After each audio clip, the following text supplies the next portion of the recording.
guest today is Renu. Thank you, Renu, for accepting our invitation. Thank you.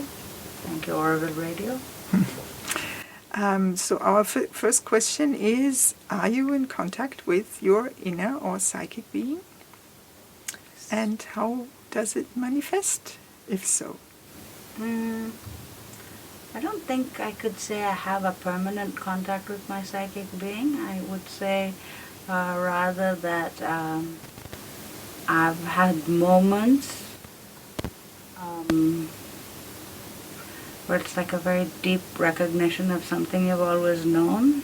So I would assume that's the psychic being. I'm not a, I'm not a realized being, so I cannot speak with great assurance of these things. But these moments I know are kind of very distinct, and the sensation is distinct because it's something that you know very, very well. It's something that you often feel as a child. So you know it, it's very familiar, and it's a very good feeling. So that's what I would assume is being in contact with one's psychic being. Other than that,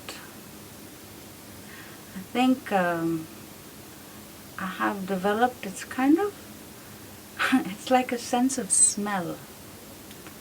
Like you can smell when something is off, and you can smell when something is, it's not really from the mind, it's a kind of other feeling, and you can smell when something, there is an aspiration or something behind it.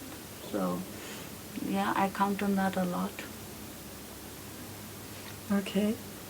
And maybe that's a result of that, I don't know. And how does it manifest in your everyday life? In my everyday life, I have to try, and whatever it is that I'm doing,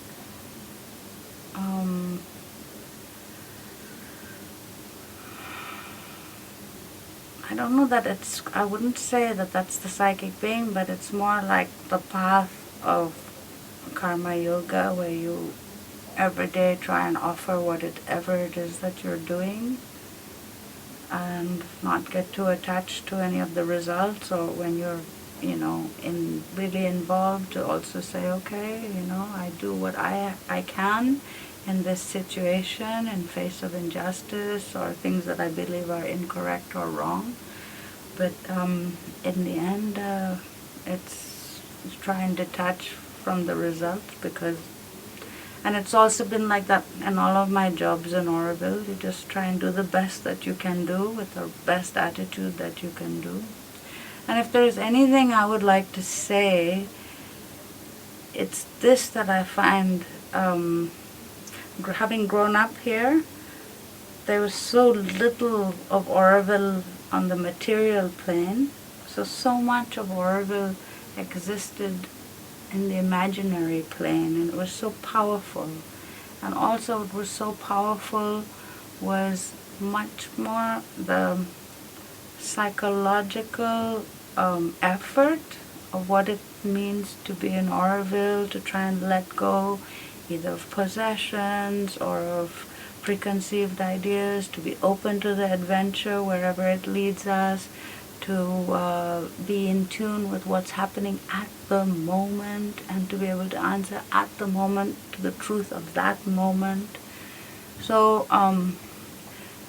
and then so much, we also had all these teachers from the ashram, so there was so much about inner development and meditation, and every new building with the inauguration ceremony, it was all like we're building a new world and putting that sort of care and consciousness and love into matter, and that meant a lot to me. And I suppose I'm a brainwashed kind of person because I grew up in that.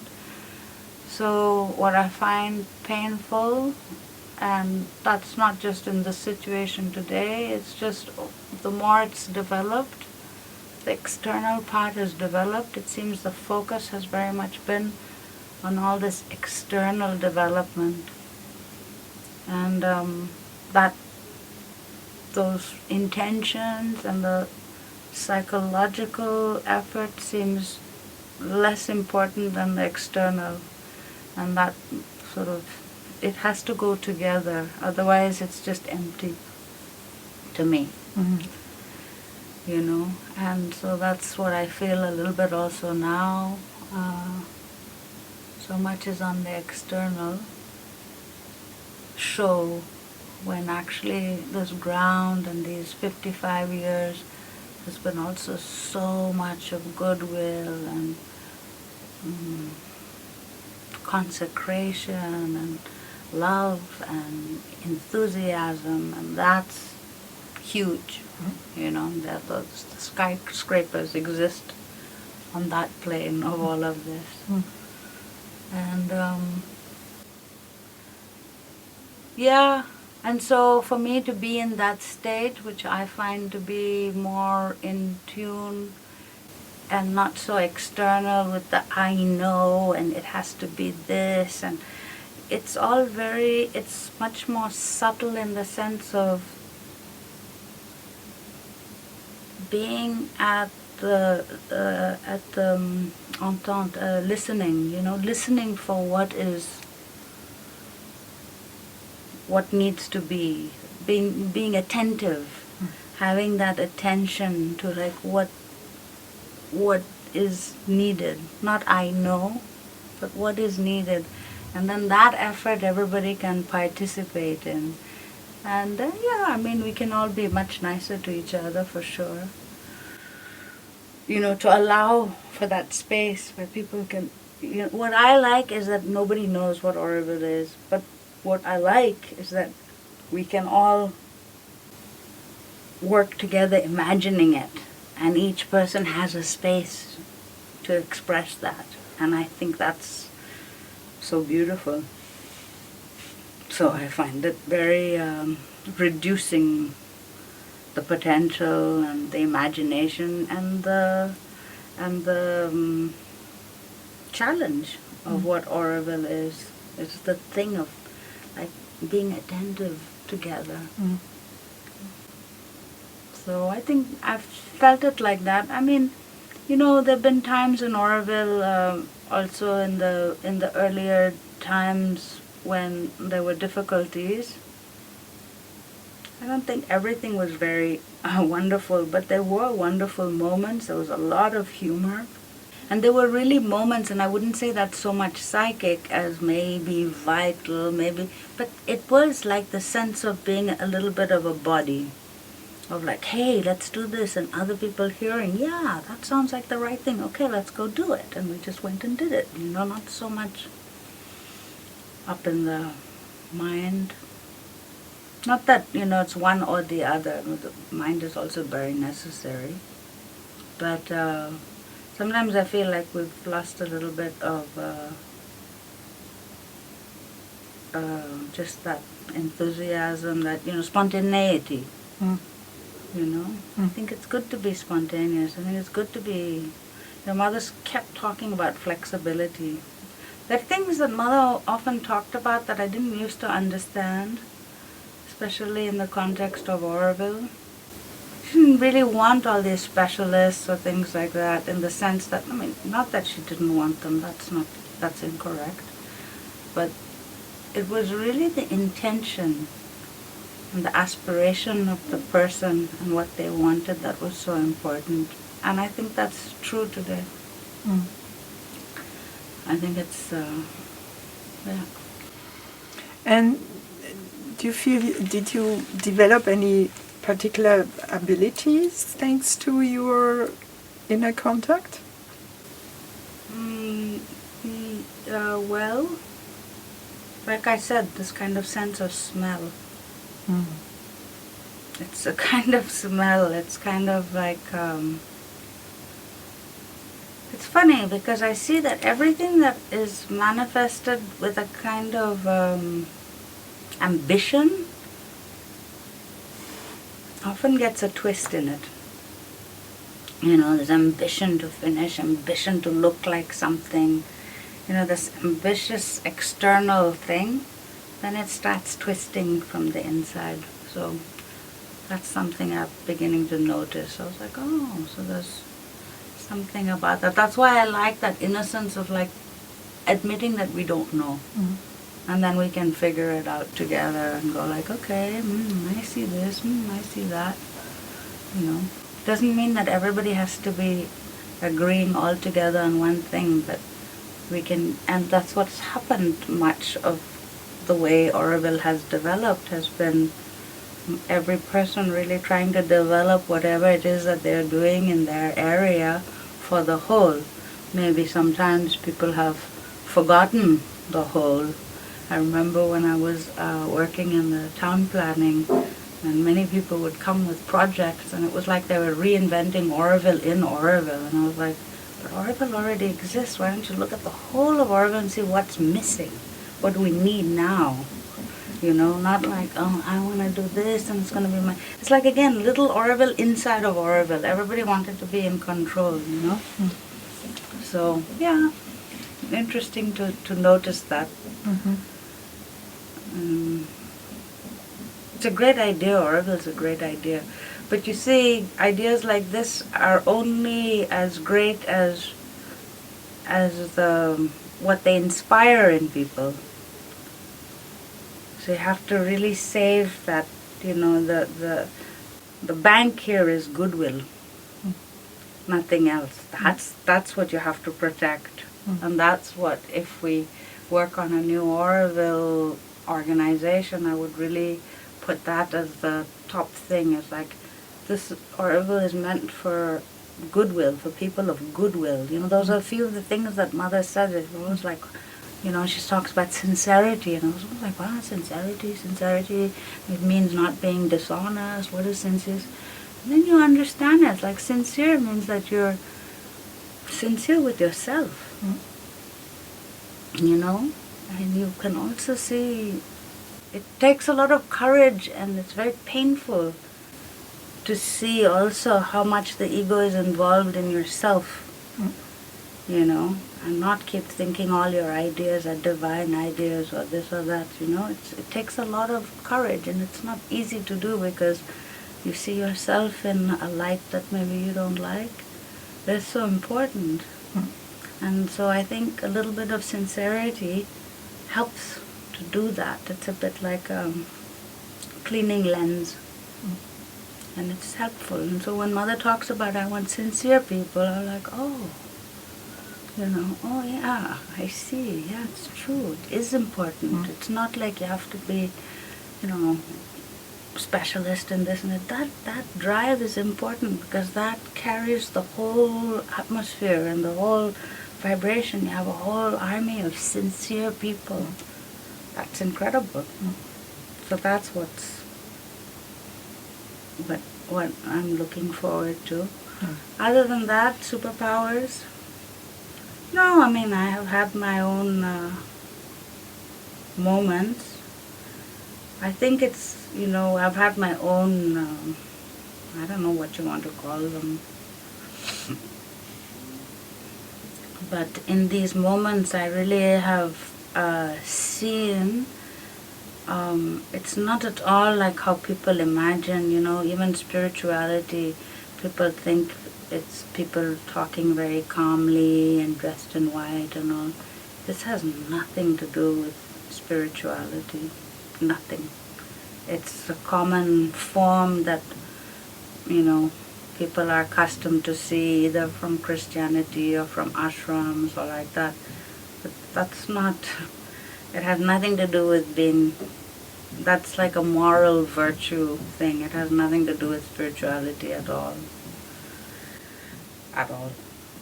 In fact, it's often very strange and very violent and very whatever, you know, these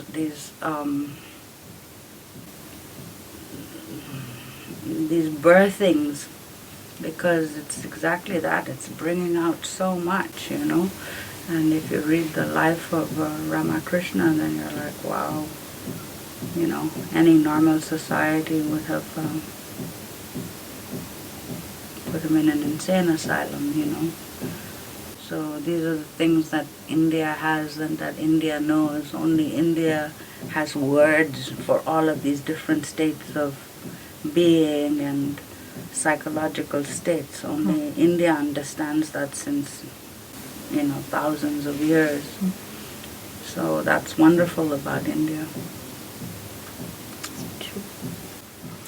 And are there any significant events or moments or situations that you have experienced in relation with this inner communication? Well, there are a few instances. The inauguration of Auroville is very marked. I don't know if that's my psychic being or not, but the inauguration was really magical for me, and I still remember it just very, very clearly, vividly. Can you tell us about it? Well, we used to be coming up to Auroville before the inauguration.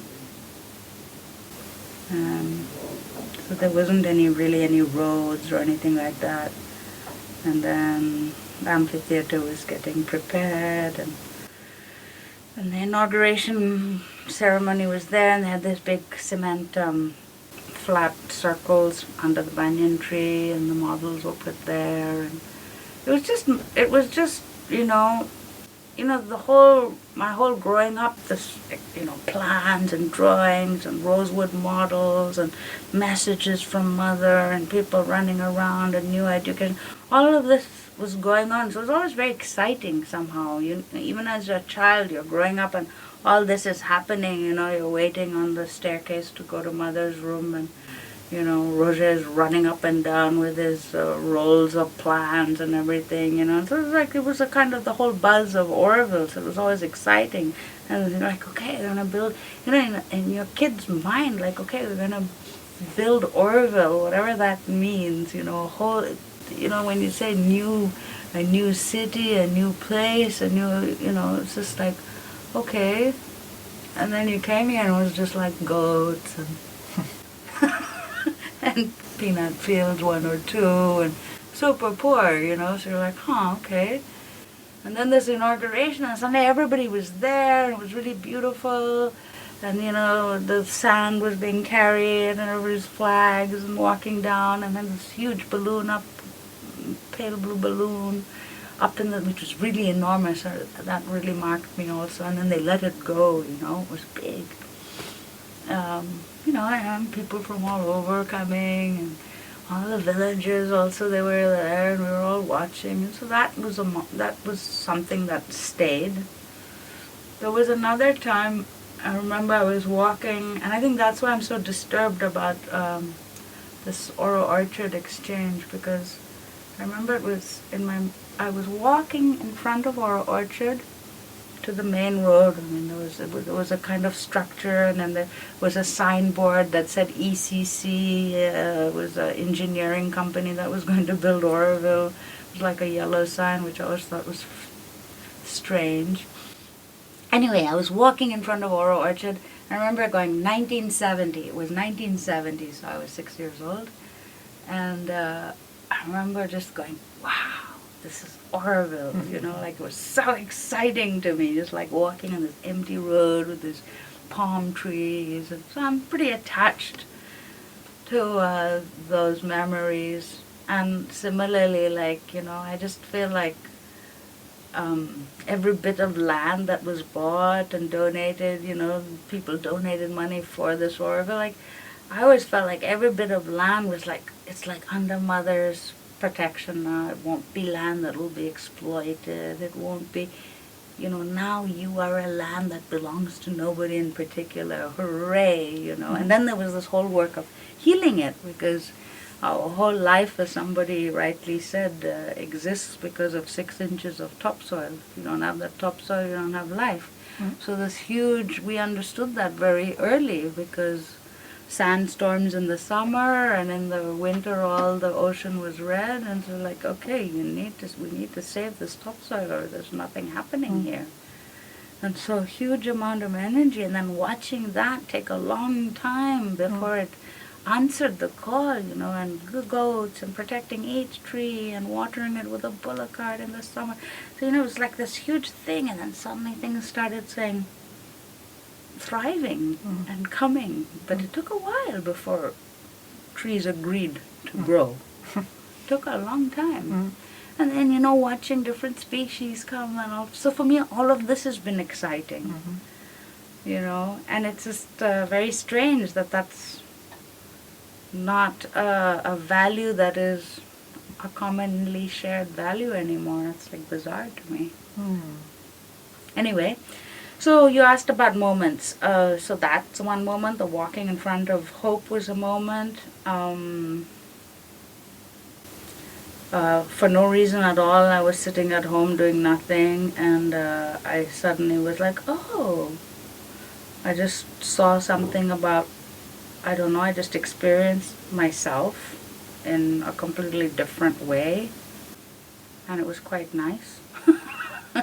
And so I was like, oh, and I hadn't seen that. And then I've had other experiences. Yeah, I mean, yeah. Yeah, I've had here or there some experiences. I don't know how to say how they manifest. They manifest in different ways. You know, I don't know whether these are like memories or no, they're actually a sensation. Yeah. I don't know how what else could I say? And do you feel there are any traps in that inner quest for you? No? No, there are no traps. There are only no, because there's no ambition about it. It's more of a giving space and removing and looking in and just going inside. So there's no trap, and like being focused more in the heart. So it's, no. Okay. Is there anything that you would like to add? That seems important to you to say? No, I mean, I've had a few dreams that meant a lot to me, that were very kind of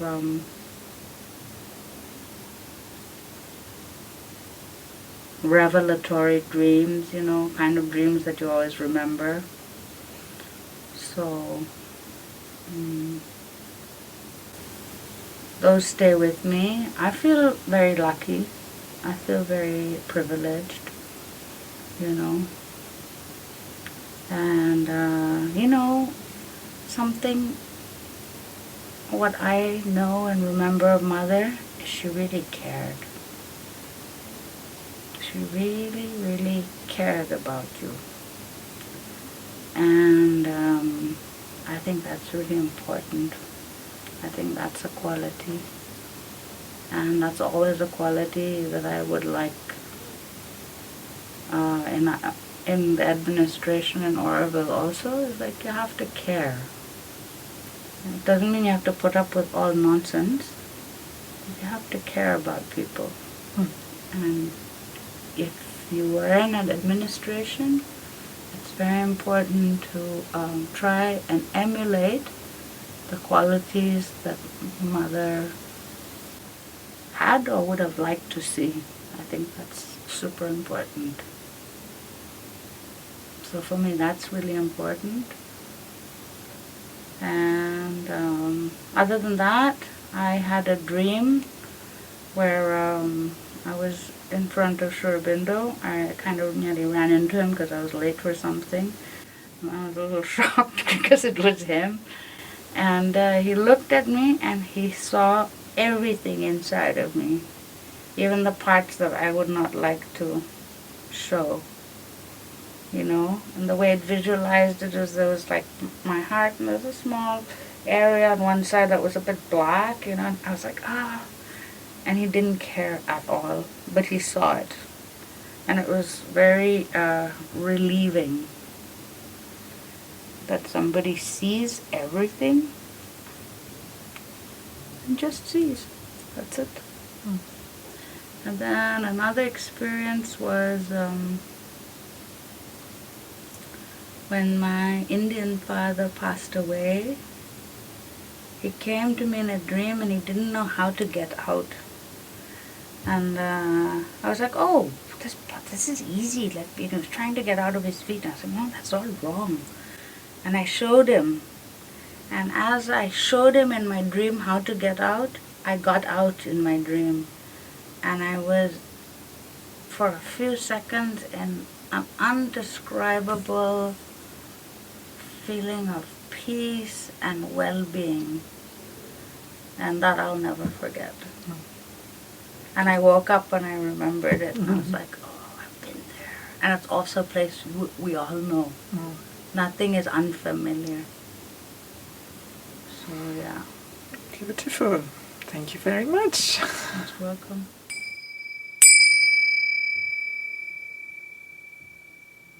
Thank you for listening to this testimonial. If you would like to take part in this project on the inner being, or if you have any questions or comments for our team or participants, please feel free to contact us using the email at the bottom of this webpage.